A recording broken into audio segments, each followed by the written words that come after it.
de 34 ans n'a disparu que depuis quelques heures, mais sa famille commence déjà à s'inquiéter. Une crainte qui s'accentue lorsque sa voiture est retrouvée abandonnée à plusieurs kilomètres de chez lui. On a retrouvé environ 500 grammes de cannabis. Il y avait des douilles d'un calibre 22. J'ai entendu pas mal d'insultes. J'ai cru que c'était une dispute entre mon voisin et sa femme. Il avait des chaussettes sur les mains. Il voulait l'empêcher de donner des informations à la police. On avait plusieurs suspects. Il a dit qu'on lui avait pointé une arme sur la tête. S'il ne coopérait pas, il pourrait être tué lui aussi. La seule solution était de nous dire la vérité. Bonjour. Je suis heureux de vous retrouver sur ce plateau pour cette nouvelle histoire inédite, placée cette fois sous le signe de la cupidité et de la trahison. Quand un mari dévoué, père de 2 enfants, disparaît, la police déploie les grands moyens pour le retrouver. Dans ce cas, elle fait largement appel à la population pour recueillir des informations. Des témoins ont assisté à des scènes étranges. Par chance, s'inspirant de certains héros de séries policières, ils ont soigneusement consigné par écrit tout ce qu'ils ont vu. Ces renseignements seront-ils suffisants aux experts de la police scientifique pour démasquer le criminel ?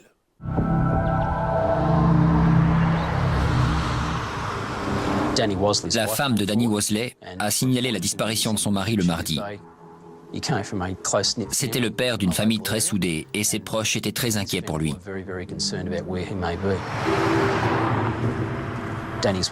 Elle a croisé Danny avec son meilleur ami le lundi matin. Il revenait de chez un concessionnaire moto.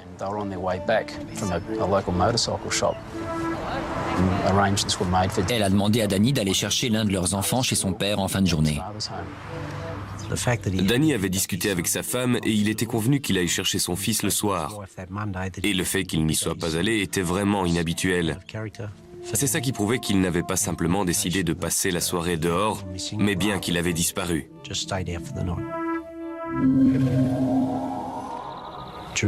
Ce soir-là, sa famille a fait le tour de la ville à sa recherche et ils ont retrouvé sa voiture sur le parking d'un centre commercial à Warners Bay.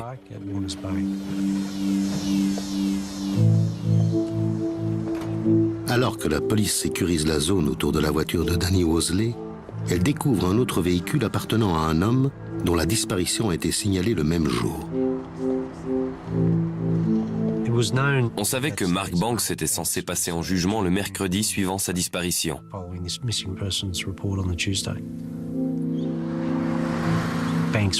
Banks allait être jugé pour détention de 18,5 kg de cannabis.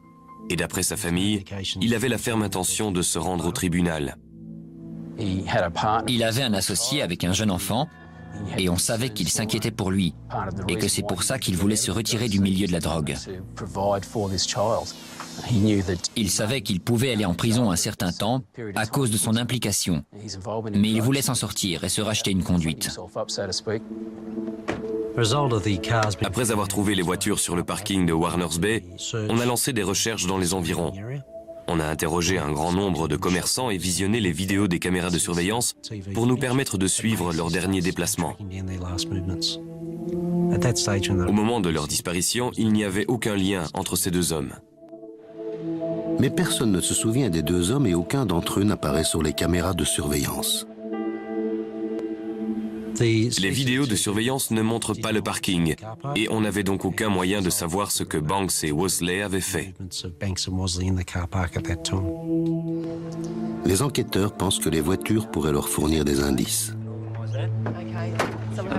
Quand on a découvert les voitures, elles n'étaient pas fermées à clé. Il n'y avait pas les clés à l'intérieur. On a donc procédé à un relevé d'empreintes dans les 2 véhicules. On recherchait des preuves biologiques comme du sang ou des traces de lutte dans les voitures. Danny Wosley est apparemment un homme respectable et un père de famille attentionné.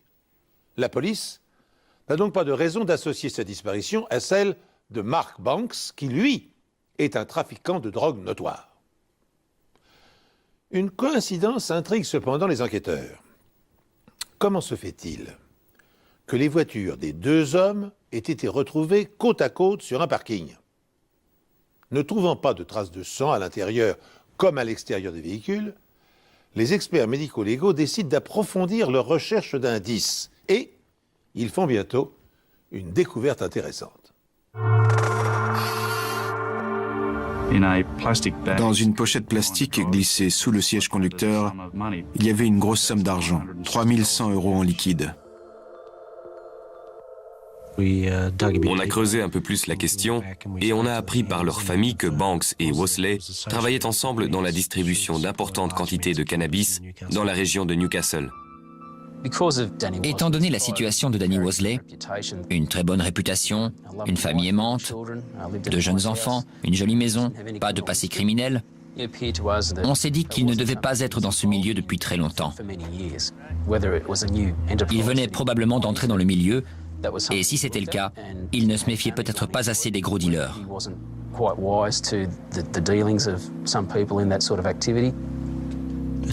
À ce moment-là, on a compris que notre enquête ne serait peut-être pas qu'une simple affaire de disparition. Les personnes impliquées dans ce genre de trafic avec de telles quantités en jeu prennent de grands risques. Il fallait agir vite et interroger le plus de personnes possible sur l'endroit où ils pouvaient se trouver.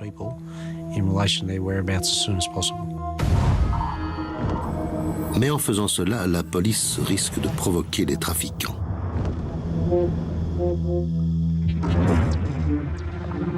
Les enquêteurs commencent par interroger tous les amis et membres de la famille de Mark Banks et Danny Wosley. On a rassemblé au plus vite les proches des deux hommes pour dresser une liste de leurs derniers déplacements.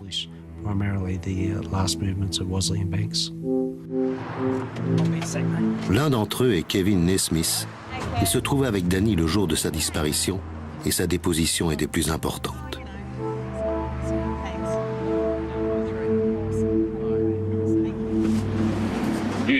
Quand je suis venu chez vous tout à l'heure, vous avez accepté de venir faire une déposition officielle dans nos locaux. On est d'accord. Alors, pouvez-vous nous parler de Danny Wosley et de sa relation avec Mark Banks? Comme je vous l'ai dit tout à l'heure, je suis venu pour vous donner des informations qui me causeront peut-être des problèmes, mais étant donné la gravité de la situation, je dois le faire.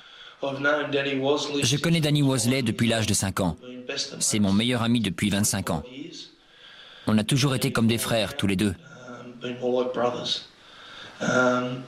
J'ai rencontré Mark Banks à 2 reprises au cours de ces 6 derniers mois. Danny et lui se sont rencontrés par le biais de la vente de marijuana en grosse quantité.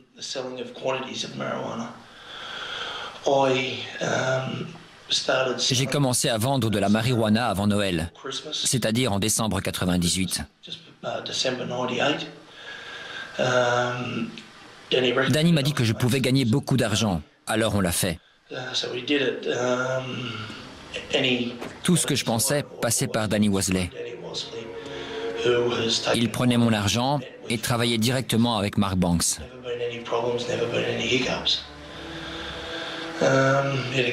Il n'a jamais eu aucun problème, ni aucun accrochage.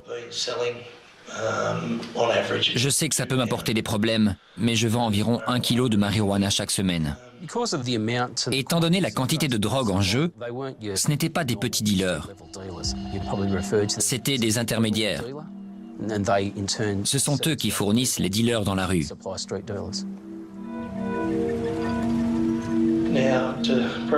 Lundi, Danny est venu chez moi vers 10 heures.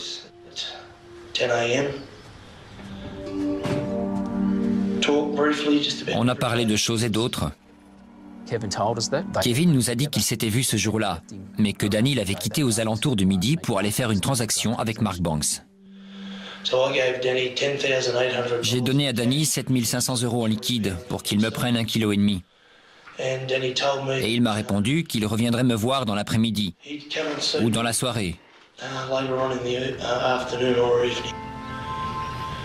Mais je ne l'ai pas revu.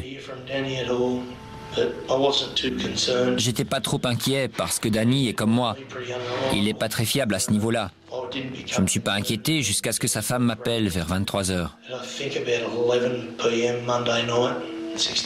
Parce qu'elle ne savait pas où était Danny.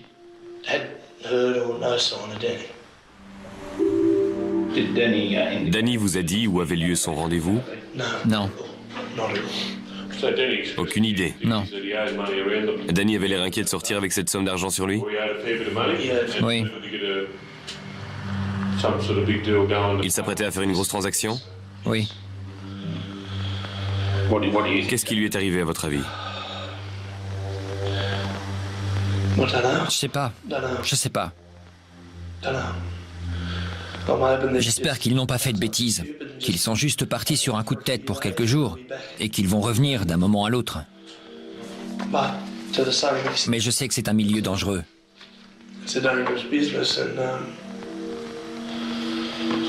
Non, j'ai pas envie d'y penser. Le jour de sa disparition, Danny transportait une somme importante et il avait rendez-vous avec un grossiste pour se procurer de la marijuana. Le témoignage de Kevin Naismith est capital. Il confirme que la disparition de Danny Worsley est vraisemblablement liée à celle de Mark Banks, les deux hommes étant impliqués dans un trafic de stupéfiants. Tandis que les policiers orientent leurs recherches vers les milieux de la drogue, un événement se produit qui accrédite cette piste.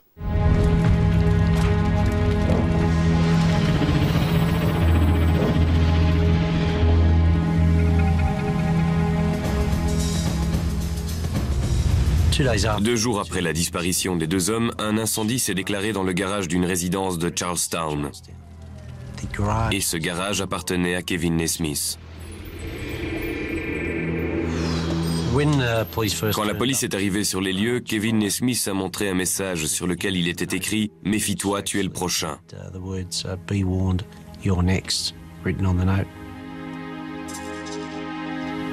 On m'a dit qu'il y avait eu un incendie dans un garage et mon travail consistait à découvrir l'origine du feu.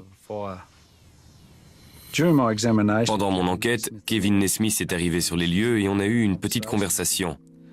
Il était vraiment bouleversé. Il pleurait et il avait l'air très inquiet pour sa famille et ses amis. Il m'a dit qu'il avait été réveillé par des crépitements et que quand il était sorti, il avait vu son garage en feu.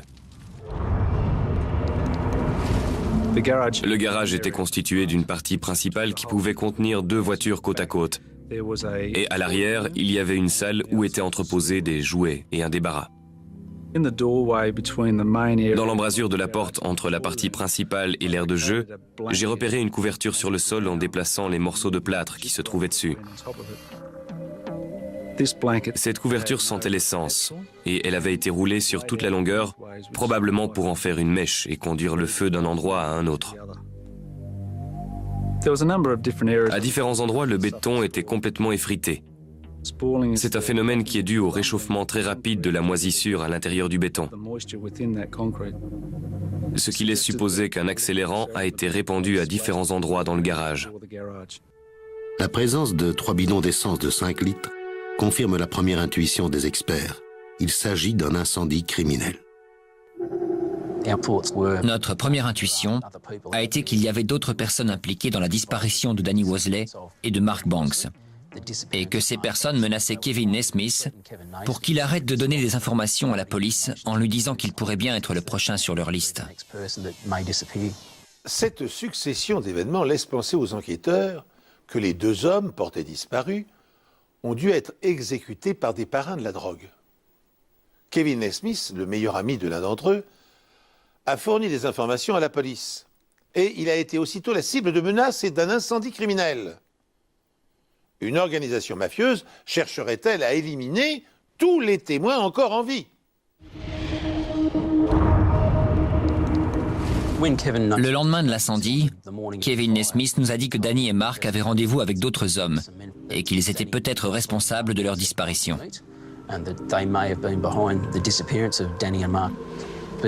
Mais il ne nous a pas donné plus d'informations. Soit il ne les connaissait pas, soit il avait peur à cause de l'incendie et du mot laissé devant chez lui. Mais sachant que Danny était son meilleur ami, je pense que s'il avait eu des informations qui puissent nous aider, il les aurait transmises à la police. Dans un deuxième temps, les enquêteurs décident de rendre l'affaire publique et les résultats sont immédiats. Des témoins ont vu un homme, répondant à la description de Danny Wosley, entrer dans le garage de leur voisin. Ils ont aperçu leur voisin à l'intérieur du garage. Ils pouvaient les voir à hauteur de la poitrine. Ils ont entendu une dispute et quelques minutes plus tard, ils ont vu leur voisin sortir du garage, entrer dans sa maison, puis ressortir avec d'autres vêtements pour retourner dans le garage.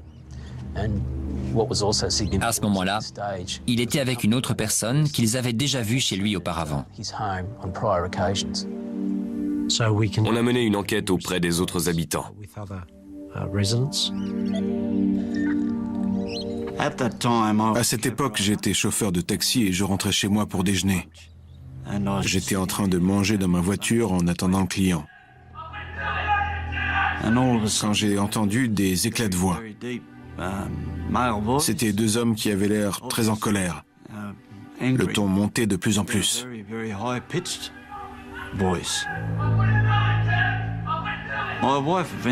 Ma femme est venue à la fenêtre et elle m'a regardé d'un air interrogateur. J'ai juste haussé les épaules et la dispute a repris de plus belle. Je ne savais pas sur quoi portait la dispute, mais j'ai entendu pas mal d'insultes. Et puis j'ai entendu des bruits, comme si quelqu'un avait été projeté le long de la porte coulissante. Et je crois me souvenir d'avoir entendu ce bruit 3 fois. J'ai cru que c'était une dispute entre mon voisin et sa femme. Mais les voisins, qui se sont les premiers manifestés auprès de la police, semblent convaincus d'avoir entendu plus qu'une simple dispute conjugale. Les témoins ne se trouvaient qu'à quelques mètres du garage et de la maison où ça s'est passé. Ils ont perçu d'autres bruits qu'ils ont décrits comme les cris d'un homme qui suppliait qu'on lui laisse la vie sauve. Il disait « Je ne l'ai pas fait. S'il te plaît, Kev, le fais pas. » Environ 30 minutes plus tard, les témoins ont vu une personne sortir d'une voiture de sport bleue et entrer dans la maison. Et ces témoins ont pu voir que cette personne était Mark Banks. Ils n'ont jamais vu Danny ou Mark ressortir de la maison de leur voisin. Le voisin en question était Kevin Nesmith, le meilleur ami de Danny Wosley. Selon ces témoignages, Kevin Nesmith aurait tué son meilleur ami ainsi que Mark Banks avec l'aide d'un complice. On savait qu'il y avait Kevin Nesmith, mais aussi un autre homme dont on ne connaissait pas le nom. Les voisins ont vu cet homme repartir avec les voitures de Danny et Mark en fin d'après-midi.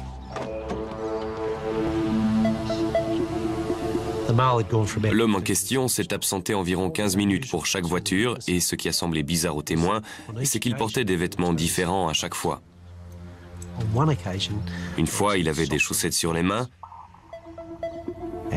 et c'était comme si cette personne n'avait jamais conduit avec une boîte manuelle parce qu'il avançait par à-coups. On a immédiatement compris qu'il n'avait jamais conduit ces voitures avant. Plus tard dans la soirée de lundi, les témoins disent avoir vu Kevin Nesmith entrer dans son garage avec une sorte de bâche bleue dans les bras. Il est resté à l'intérieur un certain temps. Et l'homme, repéré plus tôt dans l'après-midi, est revenu chez Kevin avec une casquette sur la tête. Les témoins avaient déjà vu cette personne chez Kevin de nombreuses fois. Il venait avec une voiture jaune dorée. On a enquêté et on a réussi à identifier cet homme comme étant Alan Faulkner.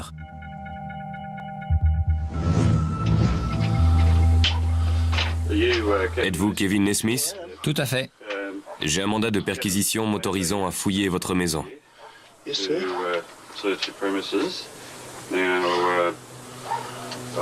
vais vous le montrer. Vous avez de la lumière? Bien sûr. Les choses que nous recherchons concernent un meurtre et la vente de substances illicites. Vous comprenez? Oui. Juste une question, Kevin. Êtes-vous en possession d'une arme? Non.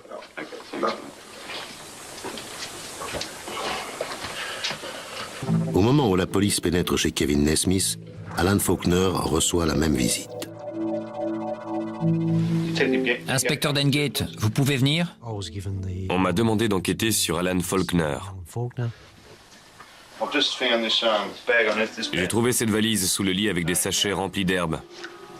On a retrouvé environ 500 grammes de cannabis. Touchez plus à rien. Vous êtes en état d'arrestation pour possession de cannabis, vous comprenez? Oui. Comment vous l'êtes-vous procuré? Je l'ai eu il y a environ 2 mois. Par qui? Je peux pas vous le dire. Vous ne pouvez pas ou vous ne le ferez pas? Je le ferai pas. On a aussi retrouvé des munitions d'un calibre 22, ainsi que les vêtements que Faulkner portait quand il est venu chez Nesmith. Vous êtes en état d'arrestation pour meurtre. Vous avez le droit de garder le silence. Tout ce que vous direz... Je l'ai déjà dit. Laissez-moi finir. Vous avez le droit de garder le silence. Tout ce que vous direz pourra être retenu contre vous. Vous comprenez? Oui, mais je comprends pas pourquoi. Grâce aux témoignages des voisins qui ont rapporté des bribes de conversation et noté les déplacements des divers véhicules sous leurs fenêtres, l'enquête bascule dans le sens le plus inattendu qui soit. Kevin Nesmith, le meilleur ami de Danny Worsley, celui qu'il considère comme son frère et avec lequel il partage tout depuis l'école maternelle, se transforme brusquement en suspect numéro 1. Car il est maintenant établi que les deux hommes se sont violemment disputés dans le garage et que Danny a supplié « S'il te plaît, Kev, ne le fais pas !» Il est également prouvé qu'un deuxième homme est intervenu, qu'il a quitté la maison les mains recouvertes de chaussettes pour ne pas laisser d'empreinte digitale sur le volant de la voiture de Danny. Ce scénario, encore inimaginable quelques jours plus tôt, amène les policiers à accuser Kevin Nesmith du meurtre de son ami. Je peux appeler un avocat? Bien sûr. Vous pouvez m'expliquer pourquoi? Une fois qu'on sera à Charleston, je vous expliquerai.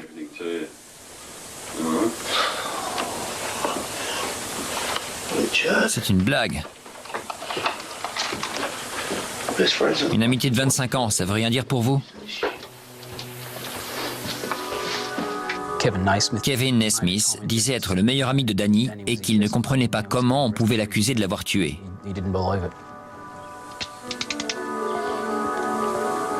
Alan Faulkner est arrêté au même moment. Les deux hommes sont conduits dans 2 commissariats différents pour y être interrogés. On voulait les interroger séparément, parce qu'ils n'étaient pas au courant de ce qu'on savait grâce aux témoignages. Et ils n'avaient pas eu l'occasion de se parler ou d'inventer une histoire qui pouvait réfuter les informations qu'on avait.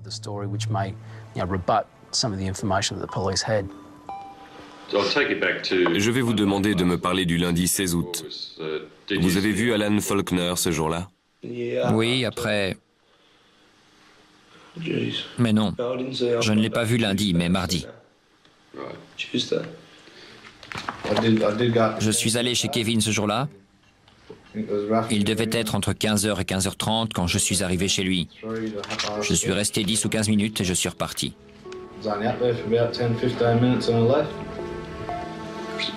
Donc vous n'avez pas vu Alan Faulkner ce jour-là? Non, Vous êtes sûr? je suis sûr. J'avoue que je suis un peu perdu, mais si je me souviens de quelque chose, je vous le dirai. D'abord, on a demandé à Kevin de nous raconter sa version des faits. Quand avait-il vu Danny pour la dernière fois et qu'est-ce qu'il avait fait depuis? Je crois qu'il venait de boire un soda et il m'a dit qu'il fallait que je lui donne mon argent parce qu'il y avait un changement de plan et il fallait qu'il y aille. Il ne m'a rien dit de plus. Je lui ai donné mon fric et il est parti vers 14h. Vers 14h. Une fois qu'il avait fait sa déposition, on pouvait lui dévoiler ce qu'on savait grâce aux différents témoins. On nous a dit que quelqu'un ressemblant à Danny Worsley est venu devant la porte de votre garage. C'est vrai. On m'a également dit qu'il y avait eu des éclats de voix et que l'homme que nous pensons être Danny Mosley a répété plusieurs fois « je ne l'ai pas fait ». Jusque-là, vous suivez? Oui. On m'a informé qu'il y avait eu une pause au cours de la dispute avant que l'homme identifié comme étant Danny Mosley ne se mette à crier « ne fais pas ça, Kev, je t'en supplie ». Vous me suivez? Oui. On m'a également parlé de 6 bruits correspondant à 2 choses qui entrent en collision. Vous êtes d'accord? Oui. Environ 1h30 plus tard, un homme identifié comme étant Mark Banks est venu frapper à votre porte. Vous me suivez toujours? Vous comprenez? Oui, mais je crois que c'est quelqu'un qui m'en veut vraiment. Les voisins étaient considérés comme des témoins sûrs. Ils n'avaient rien à gagner en donnant ces informations à la police. Ce qu'ils ont vu et entendu était tellement incroyable qu'ils ont décidé de le mettre par écrit. Ils nous ont dit avoir vu des témoins prendre des notes dans une série policière. Et ils se sont dit que c'était probablement le meilleur moyen de se souvenir de ce qu'ils avaient fait ce jour-là. Pour nous, le fait que ces témoins aient pu nous dire ce qu'ils avaient vu et entendu, et à quel moment, grâce à leurs notes, c'était une preuve très solide. Même si l'affaire semble résolue, l'avocat de la défense peut encore arguer que ce que les témoins ont entendu et retranscrit n'était qu'une dispute sans conséquence entre 2 amis. Les experts doivent donc inspecter la maison et le garage de Kevin à la recherche de nouveaux indices. Et ils doivent trouver les preuves matérielles qui permettront à un procureur d'ordonner la tenue d'un procès.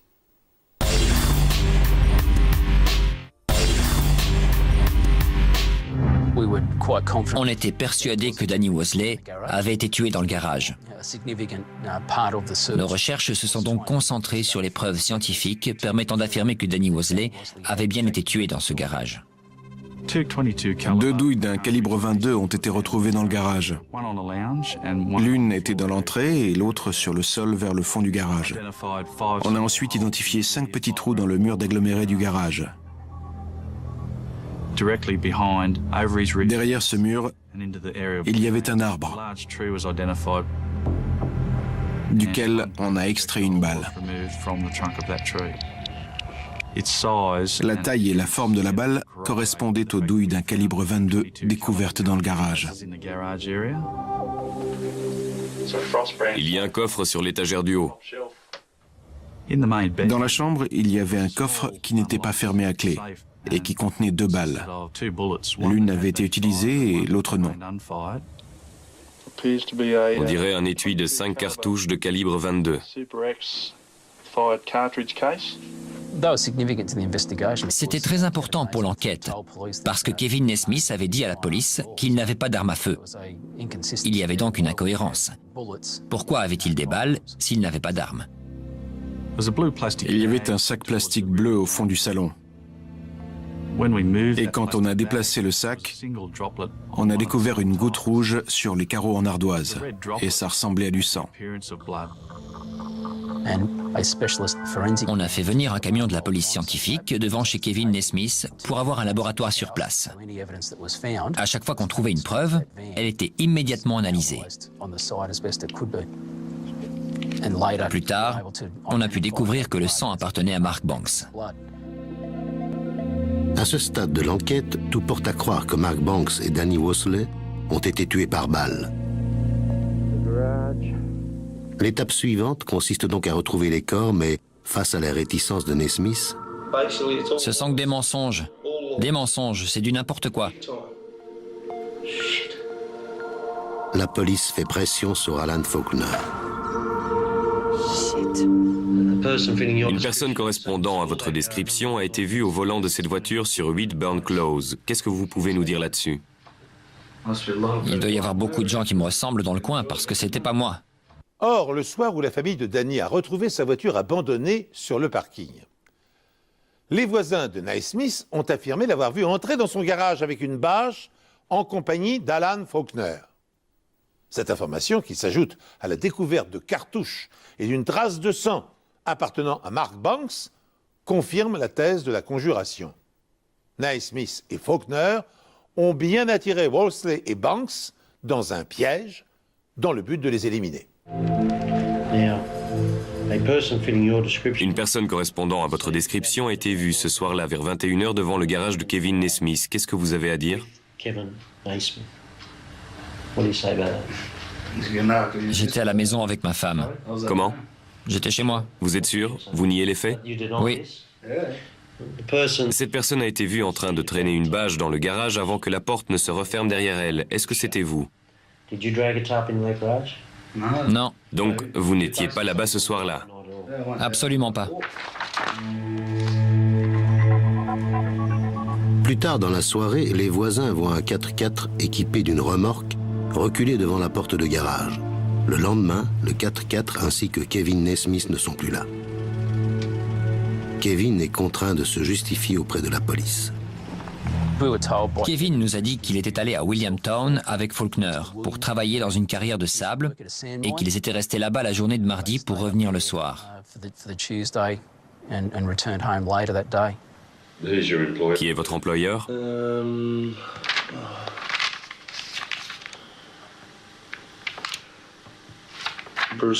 Bruce, mais je me souviens plus de son nom. C'était juste un travail au noir. Et je veux pas répondre aux questions le concernant parce que je veux pas qu'il ait de problème avec les impôts ou ce genre de choses.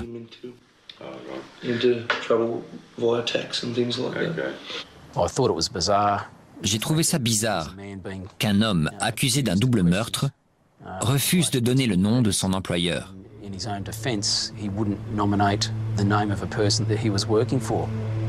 Et quand la police lui demande où il s'est procuré le remorque qu'il a utilisé à la carrière de sable, son discours reste le même. À qui était la remorque? À un ami. Quel est son nom? Je préfère ne pas le dire. Je ne veux pas qu'il ait de problème.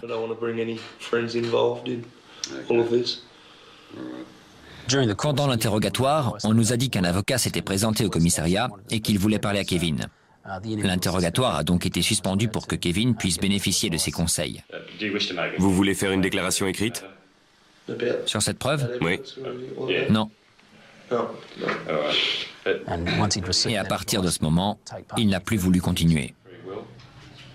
Mais Alan poursuit son récit.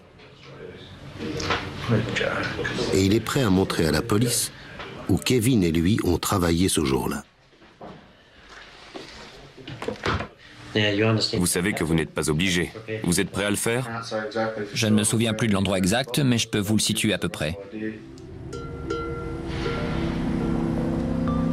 Je l'ai moi-même emmené sur les lieux où on a retrouvé une autre équipe d'enquêteurs qui avait parlé avec toutes les sociétés d'exploitation de carrière. Et ils nous ont fait comprendre qu'il était impossible qu'Alan Faulkner ait pu travailler pour l'une d'entre elles. On lui a donc prouvé qu'il nous mentait, ce qui veut dire qu'il était coincé et que le seul moyen pour lui de s'en sortir était de nous dire la vérité.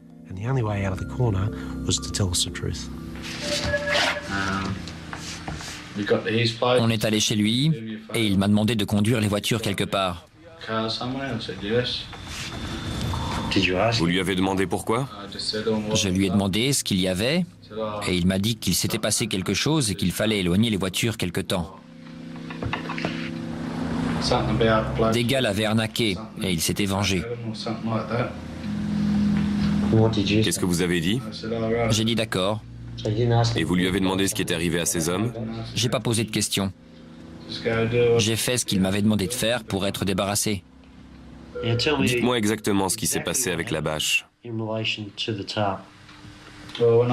Quand je suis revenu, il avait ramené une remorque et il m'a demandé de l'aider à porter quelque chose. Il a ouvert la porte et j'ai vu les deux bâches. Elles étaient longues et lourdes. On les a soulevées pour les mettre dans la remorque. Il y avait un peu de sang sur le sol et j'en ai déduit que c'était des corps ou quelque chose qui saignait. Et c'est à peu près tout ce que je sais là-dessus.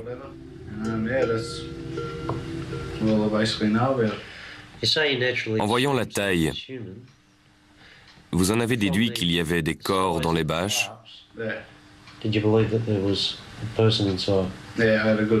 Oui, c'est ce que je me suis dit.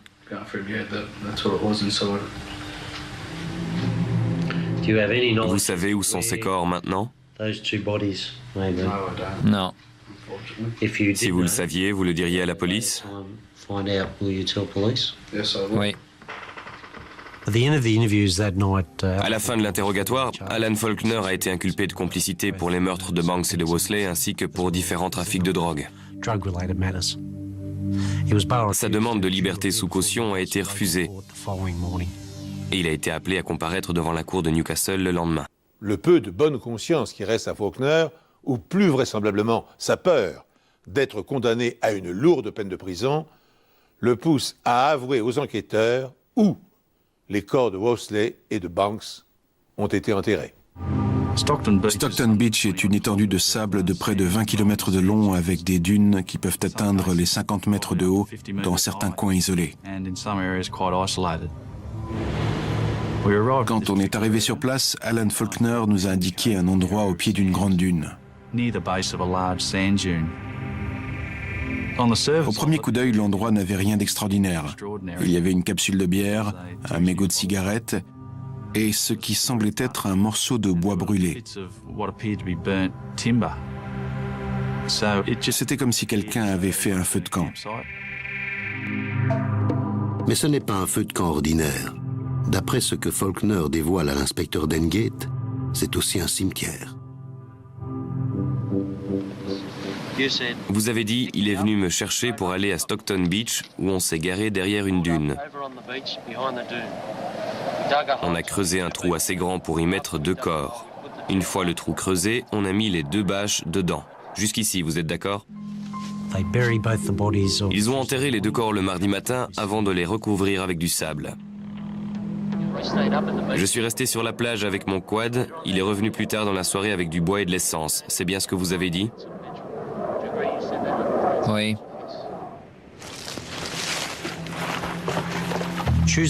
Mardi soir, Nesmith est revenu et ils ont brûlé les corps.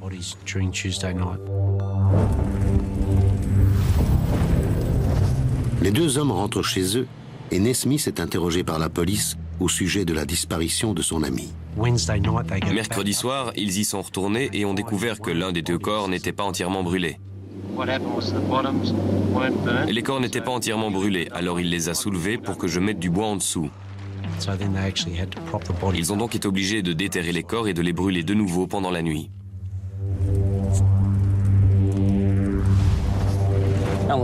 Alan Faulkner nous a également dit qu'il était resté sur la plage pendant que Nesmith retournait mettre le feu à son propre garage.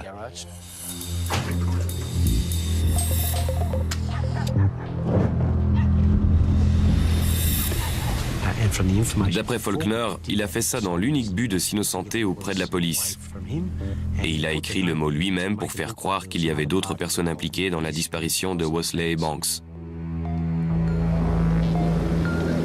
D'après mes souvenirs, ils sont à peu près par là. Sur cette zone, là où il y a les petits morceaux de bois brûlés. La police doit maintenant vérifier la véracité du témoignage d'Alan Faulkner.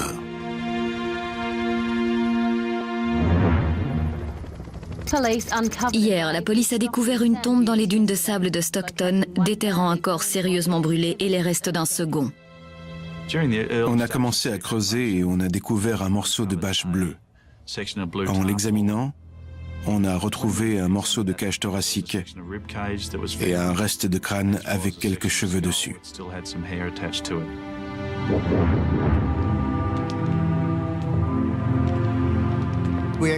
On a fait des radios du corps qui se trouvaient dans la bâche et on l'a identifié comme étant celui de M. Banks. Et on a retrouvé une balle quasiment intacte dans le cerveau et les fragments d'une 2e balle dans la tête. L'examen a montré que la balle était entrée par l'arrière du crâne, ce qui indiquait qu'on lui avait tiré dessus par derrière. Et il n'a peut-être jamais su qu'on lui pointait une arme dessus. En déterrant le corps enveloppé de Mark Banks, la police découvre 2 autres fémurs sur le dessus de la bâche. En prélevant la moelle de l'os et en la comparant avec l'ADN de sa famille, on a pu confirmer qu'il s'agissait des restes de M. Wosley. On serait en droit de penser qu'après la découverte des cadavres dans les dunes de Stockton Beach, le dossier des enquêteurs est suffisamment étayé pour leur permettre d'inculper Naismith de double homicide. Eh bien, il n'en est rien. Pour être recevable et relier Naismith à la scène de crime sans ambiguïté, le témoignage de Faulkner doit être corroboré par des preuves scientifiques. Chez Kevin Naismith, on a vu qu'un portillon était fermé avec un morceau de corde orange et on a retrouvé cette même corde autour des bâches qui ont été déterrées. Dans un panier à linge, on a aussi trouvé une serviette rouge qui ressemblait beaucoup à la serviette rouge qu'on avait retrouvée dans le sable. Le mégot de cigarette pouvait forcément nous apprendre quelque chose. Et c'est la première chose qu'on a ramassée et envoyée au labo. L'ADN retrouvé sur ce mégot de cigarette correspondait à celui de Kevin Naismith. On avait donc la preuve de la présence de Naismith à Stockton. Et grâce au témoignage d'Alan Faulkner, les enquêteurs découvrent d'autres preuves. Il a emmené les enquêteurs à un autre endroit situé à quelques kilomètres du cimetière. Il leur a montré l'endroit où il avait enterré une boîte de conserve. C'est quoi ces clés? Celle de la voiture de Wosley.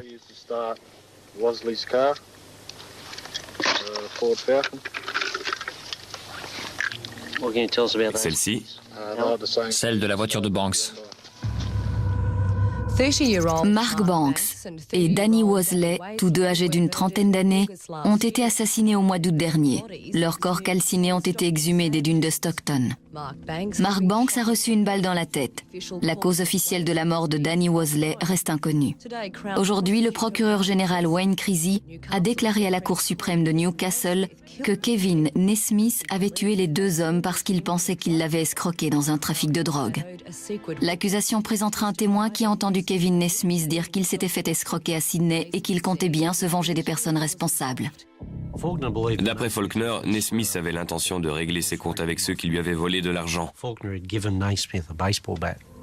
Faulkner lui avait donné une batte de baseball et il était venu en renfort au cas où les choses tourneraient mal. Wosley et Naismith sont entrés dans le garage pour essayer une arme avec laquelle ils ont tiré dans le mur du garage.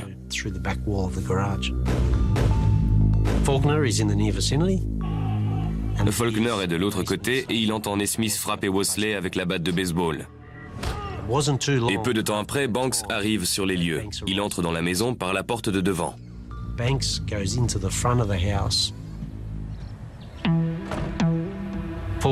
Ensuite, Faulkner entend plusieurs coups de feu provenant de la maison et il découvre le corps de Banks étendu sur le sol. Les taches de sang sur le sol, les points d'impact dans le mur, les balles de calibre 22 retrouvées dans le coffre et une arme munie d'un silencieux confirment cette version des faits. Il s'ajoute à la serviette rouge, aux morceaux de corde, aux mégots de cigarettes et aux clés des voitures des deux victimes qui, de leur côté, ont confirmé la présence de Naismith sur les dunes, là où les corps ont été brûlés et enterrés. Le témoignage des voisins de Naismith et les aveux d'Alan Faulkner étaient très cohérents. Si Alan Faulkner n'était pas venu nous donner ces informations, les corps de ces deux hommes n'auraient jamais été retrouvés. Pas plus que le mégot de cigarette et toutes les preuves permettant d'inculper Naismith. Il n'aura fallu que 2 heures au jury pour délibérer. Kevin Naismith a été jugé coupable des 2 meurtres. Kevin Naismith pensait qu'il allait prendre le pouvoir du marché du cannabis et il a tué Banks et Wosley pour faire comprendre aux autres qu'il ne fallait pas se moquer de lui.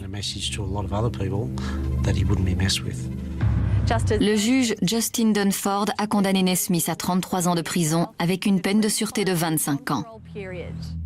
Quant à Alan Faulkner, Je n'ai pas cherché à discuter de peur d'être le prochain. condamné pour complicité de meurtre, il est libéré de prison en 2002.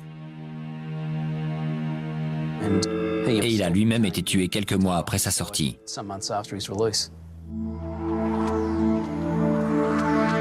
Depuis, les familles des victimes de Naismith tentent de redonner un sens à leur vie. J'ai encore du mal à le croire. Je ne pensais pas qu'il ferait quelque chose comme ça, mais il l'a fait. Le fils de Viggy Wosley faisait confiance à son ami depuis 25 ans. Une amitié trahie par un homme avide de pouvoir. J'ai une belle-fille et 2 petits-enfants qui ont perdu un mari et un père. J'ai perdu un fils, et son assassin sera libéré dans 25 ans.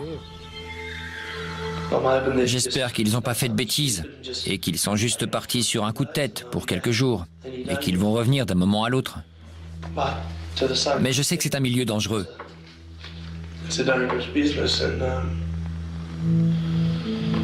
Non, j'ai pas envie d'y penser. Kevin Naismith ne pourra espérer une liberté conditionnelle qu'à partir de 2024. Dans la prison où il se trouve désormais enfermé, Kevin Naismith repense-t-il parfois à la conversation qu'il avait eue avec les policiers quand il feignait de s'inquiéter du sort de son ami? Oh, il dispose d'au moins 25 ans de tranquillité pour y réfléchir. Merci de m'avoir accompagné tout au long de cette émission. Je vous retrouve prochainement sur cette antenne pour une nouvelle enquête impossible.